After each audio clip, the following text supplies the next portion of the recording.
Enable stars on Facebook Reels.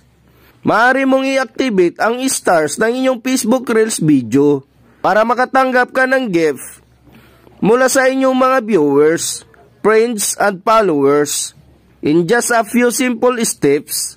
Sa maikling video na ito, ituturo ko sa inyo kung paano.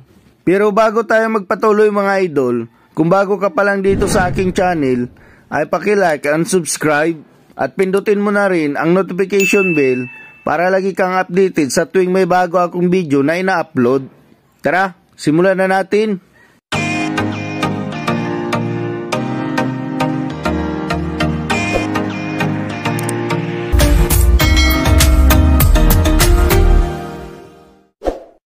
Take note mga idol, ito ay applicable lamang sa mga naka-professional mode ang Facebook account at eligible na siya sa stars monetization.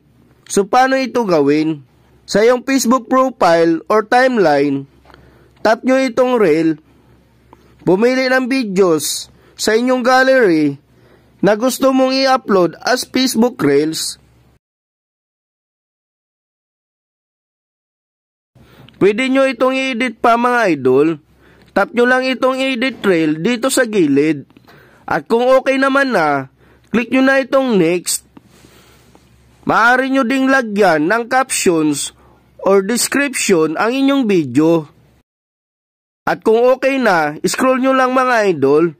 At dito sa baba, hanapin ang stars. At i-turn on ito mga idol.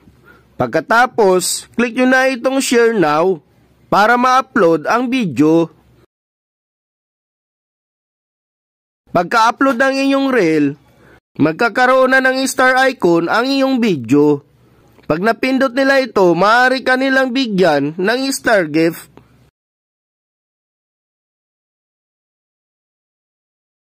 Kung gusto nyo ng mga tips and updates na kagaya nito, subscribe for more.